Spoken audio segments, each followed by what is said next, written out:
तर विद्यार्थ्यांनो academy special आणि फ्रेश या सुपर क्लासमध्ये सर्वांचे स्वागत आहे। सुपर क्लासमध्ये आपण पोलीस भरती आणि जिल्हा परिषद भरती व इतर सर्व भरतीसाठी अतिशय उपयुक्त असणारे जीके क्वेश्चन्स कव्हर करणार आहोत आणि त्या कारणास्तव सुपर क्लासला सर्वांनीच सुरूपासून शेवटपर्यंत पाहायचं आहे। मी आपल्यासाठी 15,000 पेक्षा जास्त MPSC लेवलच्या जीके क्वेश्चन्सची ईबुक तयार केलेली आहे। इच्छुक विद्यार्थ्यांना त्या ईबुकला घेण्याचा लिंक सुपर क्लासच्या डिस्क्रिप्शनमध्ये दिलेला आहे। इच्छुक विद्यार्थ्यांनी जरूरच घ्यायचा आहे। सुपर क्लासला सुरुवात करूया। सर्वात पहिला प्रश्न पाहूया। प्रश्न विद्यार्थ्यांनो आपल्यासमोर या ठिकाणी असा आहे, शेकडो प्राण्यासाठी प्रसिद्ध अभयारण्य कोणते आहे? शेकडो प्राण्यासाठी प्रसिद्ध अभयारण्य कोणते आहे? ऑप्शन क्रमांक 4 राहील भीमाशंकर अभयारण्य शेकडो प्राण्यासाठी प्रसिद्ध आहे। पुढचा प्रश्न पाहूया। महाराष्ट्रातील कोणती पूर्वांचल वाहिनी नसलेली नदी आहे ते सांगायचं आहे। कोणती नदी पूर्वांचल वाहिनी नसलेली आहे? तर विद्यार्थ्यांनो ऑप्शन क्रमांक 1 राहील नर्मदा ही नदी पूर्वांचल वाहिनी नसलेली आहे। पुढचा प्रश्न पाहूया। पूर्वांचल प्रदेशामध्ये खालीलपैकी कोणती रांग नाही ते सांगायचं आहे। पूर्वांचल प्रदेशामध्ये कोणती रांग नाही? तर विद्यार्थ्यांनो ऑप्शन क्रमांक 3 राहील पीर पंचाल रांग पूर्वांचल प्रदेशात येत नाही। पुढचा प्रश्न पाहूया। खालीलपैकी कोणत्या नदीचा उगम अजिंठा टेकड्यामध्ये होत असतो? अजिंठा टेकड्यामध्ये कोणत्या नदीचा उगम होतो? तर विद्यार्थ्यांनो ऑप्शन क्रमांक 3 राहील पैनगंगा नदीचा उगम अजिंठा टेकड्यात होत असतो। पुढचा प्रश्न पाहूया। स्वामी विवेकानंद यांनी रामकृष्ण मठाची स्थापना कोठे केली होती? कोणी?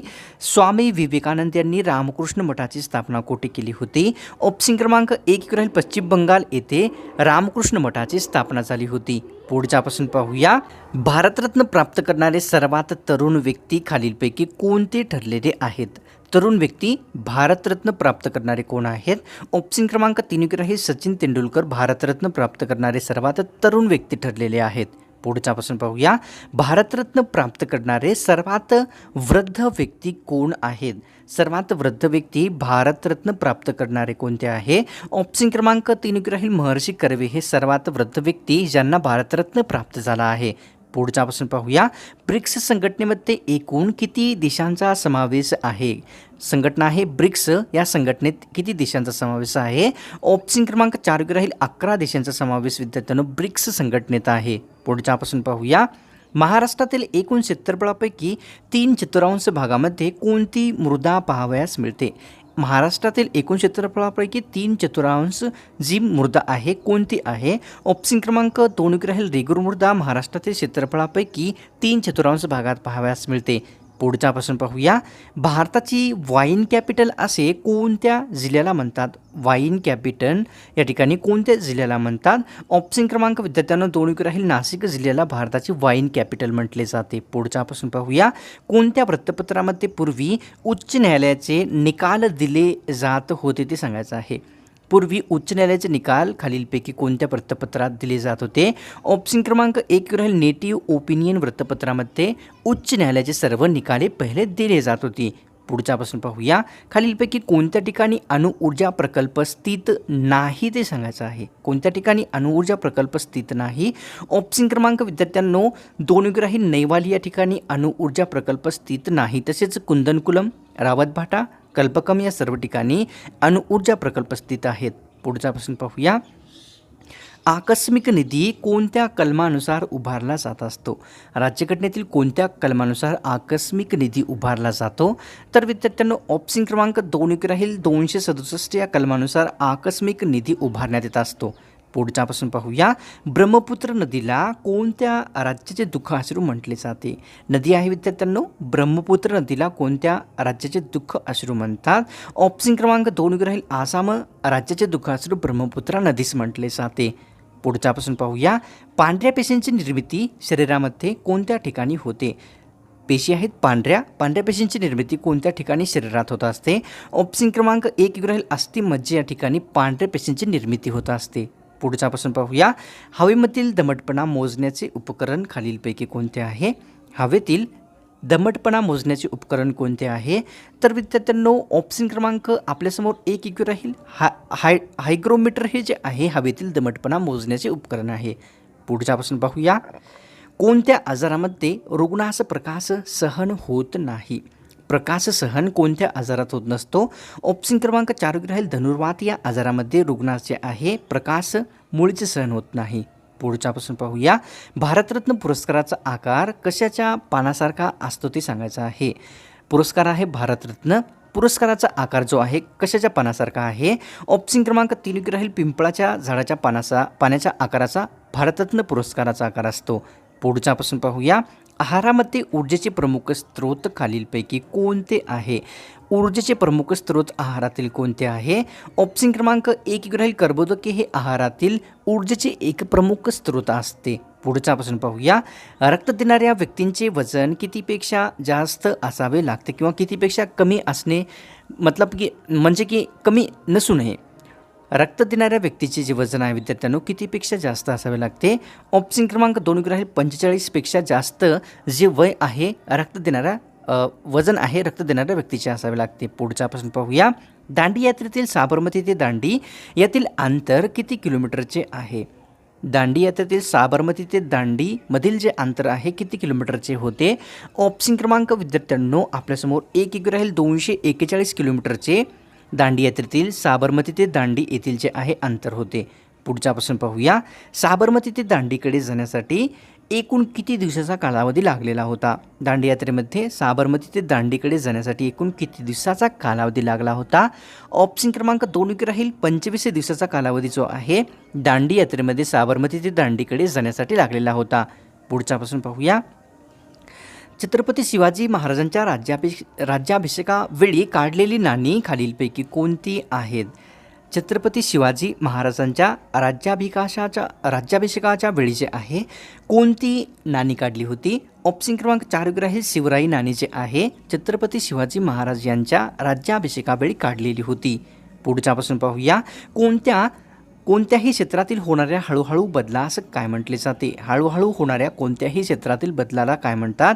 ऑप्शन क्रमांक 1 राहील उत्क्रांती असे कोणत्याही क्षेत्रातील होणाऱ्या हळूहळू बदलास संबोधले जाते. राष्ट्रपती कोणकोणत्या परिस्थितीमध्ये आणीबाणी घोषित करू शकतात ते सांगायचं आहे. राष्ट्रपती कोणकोणत्या परिस्थितीमध्ये आणीबाणी घोषित करू शकतात? ऑप्शन क्रमांक 4 राहील विद्यार्थ्यांनो आर्थिक कलह आल्यास राजकारभारामध्ये अपयश आल्यास किंवा परकीय आक्रमण झाल्यास जे आहे राष्ट्रपती आणीबाणी घोषित करू शकतो. पुढच्यापासून पाहूया. संत तुकाराम यांचे समाधीस्थळ खालीलपैकी कोणते आहे? संत तुकाराम महाराजांचे समाधीस्थळ कोणते आहे? ऑप्शन क्रमांक 2 राहील देहू हे ठिकाण संत तुकाराम महाराजांचे समाधीस्थळ आहे. पुढच्यापासून पाहूया. उनकेश्वर गरम पाण्याचे झरा जो आहे कोणत्या जिल्ह्यात येतो? उनकेश्वर हा गरम पाण्याचा झरा कोणत्या जिल्ह्यात येतो? तर विद्यार्थ्यांनो ऑप्शन क्रमांक 2 योग्य राहील. नांदेड जिल्ह्यामध्ये उनकेश्वर हा गरम पाण्याचा झरा स्थित आहे. पुढच्यापासून पाहूया. राज्यपाल यांच्या गाडीचा जो नंबर प्लेट असतो कोणत्या रंगाचा असतो ते सांगायचं आहे. राज्यपाल यांच्या गाडीवर जी नंबर प्लेट असते कोणत्या रंगाची असते? ऑप्शन क्रमांक 1 राहील लाल रंगाची राज्यपाल यांच्या गाडीची जी आहे नंबर प्लेट असते. पुढच्यापासून पाहूया. रक्तातील कॅलेस्ट्रॉल पातळी कमी करणारी वनस्पती कोणती आहे? रक्तातील कॅलेस्ट्रॉल पातळी कोणती वनस्पती कमी करते? ऑप्शन क्रमांक 3 राहील तुळस वनस्पती रक्तातील कॅलेस्ट्रॉलची पातळी कमी करणारी आहे. सिपकिला खिंडातून खालीलपैकी कोणती नदी प्रवास करणारी आहे? कोणत्या खिंडातून? सिपकिला खिंडातून कोणती नदी प्रवास करते? ऑप्शन क्रमांक 2 राहील सतलज ही नदी सिपकिला खिंडातून प्रवास करणारी आहे. पुढच्यापासून पाहूया. लसीकरणाचा जनक असे खालीलपैकी कोणास म्हटले जाते? कशाचे जनक विद्यार्थ्यांनो? लसीकरणाचा जनक कोणास म्हणतात? तर विद्यार्थ्यांनो ऑप्शन क्रमांक 4 राहील एडवर्ड जेनर यांना लसीकरणाचा जनक संबोधले जाते. पुढच्यापासून पाहूया. चंद्राला पृथ्वीभोवती फिरण्यासाठी एकूण किती दिवसाचा कालावधी लागत असतो? कशास? चंद्राला पृथ्वीभोवती फिरण्यास एकूण किती दिवसाचा कालावधी लागतो? ऑप्शन क्रमांक 2 राहील 27.5 दिवसाचा जो कालावधी आहे चंद्राला पृथ्वीभोवती फिरण्यासाठी लागणारा आहे. पुढच्यापासून पाहूया. 1855मध्ये तागाची पहिली गिरणी कोठे सुरू झालेली होती? 1855मध्ये तागाची पहिली गिरणी कोठे सुरू झाली होती? ऑप्शन क्रमांक 3 राहील बंगाल येथे 1855मध्ये तागाची पहिली गिरणी सुरू करण्यात आली होती. पुढच्यापासून पाहूया. कोल्हापूर व रत्नागिरी या 2 जिल्ह्यांना जोडणारा घाट खालीलपैकी कोणता आहे? कोणते आहेत? कोल्हापूर व रत्नागिरी या दोन्ही जिल्ह्याला कोणता घाट जोडतो? ऑप्शन क्रमांक विद्यार्थ्यांनो 3 राहील आंबा घाट जो आहे कोल्हापूर रत्नागिरी या 2 जिल्ह्याला जोडणारा आहे. पुढचा प्रश्न पाहूया. लोहाच्या कमतरतेमुळे खालीलपैकी कोणता रोग होत असतो ते सांगायचं आहे. लोहाच्या कमतरतेमुळे तर ऑप्शन क्रमांक 2 राहील ॲनिमिया हा जो आजार किंवा रोग आहे लोहाच्या कमतरतेमुळे होत असतो. पुढचा प्रश्न पाहूया. शरीराला लोहाची प्राप्ती खालीलपैकी कशा कशा मार्फत होत असते. शरीराला लोहाची प्राप्ती कशामार्फत होते तर ऑप्शन क्रमांक 3 योग्य राहील. 3 म्हणजेच विद्यार्थ्यांनो मेथी तसेच पालक या दोन्ही भाजीपासून शरीराला लोहाची प्राप्ती होते. पुढचा प्रश्न पाहूया. मानवाला लघवी न होणे हे खालीलपैकी कोणत्या रोगाचे लक्षण आहे. लघवी न होणे हे कोणत्या रोगाचे लक्षण आहे. ऑप्शन क्रमांक 1 योग्य राहील. अतिसार रोगाचे लक्षण म्हणजे मानवाला लघवी न होणे असते. पुढचा प्रश्न पाहूया. शरीरातील तांबड्या पेशींचा नाश होणे कोणत्या रोगाचे लक्षण असते. तांबड्या पेशींचा नाश होणे कोणत्या रोगाचे लक्षण असते तर विद्यार्थ्यांनो या ठिकाणी ऑप्शन क्रमांक या ठिकाणी 1 राहील. मलेरिया या रोगाचे लक्षण म्हणजेच विद्यार्थ्यांनो या ठिकाणी शरीरातील तांबड्या पेशींचा नाश होणे असते. पुढचा प्रश्न पाहूया. जास्त रक्तदाबामुळे खालीलपैकी कोणती लक्षणे उद्भवतात ते सांगायचं आहे.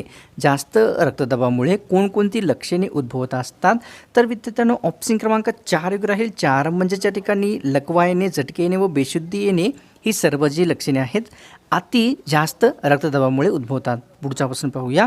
डॉक्टर हॅन्सन यांनी खालीलपैकी कोणत्या रोगाचे जंतू शोधलेले होते. कोणी डॉक्टर हॅन्सन यांनी खालीलपैकी कोणत्या रोगाचे जंतू शोधले होते तर विद्यार्थ्यांनो ऑप्शन क्रमांक 3 योग्य राहील. कुष्ठरोगाचे जे जंतू आहे डॉक्टर हॅन्सन यांनी शोधून काढलेले आहेत.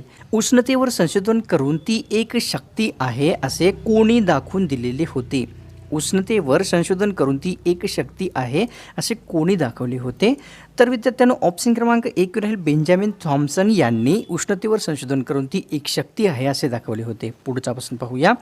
रक्ताचे शुद्धीकरण खालीलपैकी कोणत्या अवयवामार्फत करण्यात येत असते. कशाचे तर रक्ताचे शुद्धीकरण कोणत्या अवयवामार्फत होते. ऑप्शन क्रमांक 2 राहील. फुफ्फुसामार्फत शरीरामध्ये रक्ताचे शुद्धीकरण होत असते. पुढचा प्रश्न पाहूया. महाराष्ट्र समृद्धी महामार्ग कोणत्या 2 शहराला जोडणारा आहे. समृद्धी महामार्ग महाराष्ट्रातील कोणत्या 2 शहराला जोडण्यासाठी आहे. ऑप्शन क्रमांक 1 राहील. मुंबई नागपूर या 2 शहरास जोडण्यासाठी समृद्धी महामार्ग आहे. पुढचा प्रश्न पाहूया. रज्जीरप्पी हा प्रसिद्ध धबधबा महाराष्ट्रातील कोणत्या जिल्ह्यामध्ये येतो. कोणता रज्जीरप्पी हा धबधबा कोणत्या जिल्ह्यात येतो. ऑप्शन क्रमांक 3 राहील. गडचिरोली जिल्ह्यामध्ये रज्जीरप्पी हा जो आहे धबधबा स्थित आहे. पुढचा प्रश्न पाहूया. लेमरू हत्ती राखीव क्षेत्र भारतातील कोणत्या राज्यामध्ये येते. कोणते लेमरू हत्ती राखीव क्षेत्र कोणत्या राज्यात येते. ऑप्शन क्रमांक 1 राहील. लेमरू हत्ती राखीव क्षेत्र भारतातील छत्तीसगड या राज्यामध्ये येते. पुढचा प्रश्न पाहूया. डॉक्टर बाबासाहेब आंबेडकर यांच्या कोणत्या वृत्तपत्रावर हत्तीचे चिन्ह होते. कोणत्या प्राण्याचे हत्तीचे चिन्ह त्यांच्या म्हणजेच डॉक्टर बाबासाहेब आंबेडकर यांच्या कोणत्या वृत्तपत्रावर होते. ऑप्शन क्रमांक 1 राहील. बहिष्कृत भारत वृत्तपत्रावर हत्तीचे चिन्ह ठेवण्यात आलेले होते. पुढचा प्रश्न पाहूया. क्षेत्रफळानुसार भारतातील सर्वात मोठे खोरे कोणत्या नदीचे आहे. क्षेत्रफळानुसार सर्वात मोठे खोरे कोणत्या नदीचे येते तर विद्यार्थ्यांनो ऑप्शन क्रमांक आपल्यासमोर 2 राहील. गंगा नदीचे खोरे भारतामध्ये क्षेत्रफळानुसार सर्वात मोठे आहे. पुढचा प्रश्न पाहूया. कापर्डी हे प्रसिद्ध विद्युत केंद्र महाराष्ट्रातील कोणत्या जिल्ह्यात स्थित आहे. कापर्डी हे प्रसिद्ध विद्युत केंद्र महाराष्ट्रातील कोणत्या जिल्ह्यात येते. ऑप्शन क्रमांक 1 राहील. नाशिक जिल्ह्यामध्ये कापर्डी हे विद्युत केंद्र स्थित आहे. पुढचा प्रश्न पाहूया. वंदे मातरम गीत गाण्यासाठी एकूण किती कालावधी लागत असतो. कोणते वंदे मातरम हे गीत गाण्यासाठी एकूण किती सेकंदाचा कालावधी लागतो तर विद्यार्थ्यांनो या ठिकाणी ऑप्शन क्रमांक 4 राहील. 65 सेकंदाचा कालावधी वंदे मातरम गीत गाण्यासाठी लागत असतो. पुढचा प्रश्न पाहूया. प्राणहिता ही प्रसिद्ध नदी एकूण किती नद्यांच्या संगमातून तयार झालेली आहे. नदी आहे प्राणहिता नदी एकूण किती नद्यांच्या संगमातून तयार झालेली आहे. ऑप्शन क्रमांक 3 राहील. 3 नद्यांच्या संगमातून प्राणहिता ही नदी तयार झालेली आहे. पुढचा प्रश्न पाहूया. खानदेश कन्या खालीलपैकी कोणत्या नदीला ओळखले जात असते ते सांगायचं आहे. काय विद्यार्थ्यांना प्रश्न असा आहे. खानदेश कन्या म्हणून कोणत्या नदीस ओळखले जाते तर या ठिकाणी ऑप्शन क्रमांक 2 योग्य राहील. तापी नदीला खानदेश कन्या असे म्हटले जाते. तर विद्यार्थ्यांनो, ही सुपर क्लास मला तर वाटते की सर्वांना नक्कीच आवडलेली आहे आणि कारणास्तव या सुपर क्लासला सोडण्याच्या पूर्वी एक लाईक जरूर करा. चॅनलवर तुम्ही नवीन आला असाल तर सबस्क्राईब जरूर करून घ्या. आणि आपल्यासाठी जे 15,000पेक्षा जास्त MPSC लेवलच्या GK क्वेश्चनची ईबुक तयार केलेली आहे, लिंक या सुपर क्लासच्या डिस्क्रिप्शनमध्ये पण दिलेला आहे इच्छुक विद्यार्थ्यांना घेण्यासाठी. तर मिळतो का स्पेशल आणि फ्रेश सुपर क्लासमध्ये.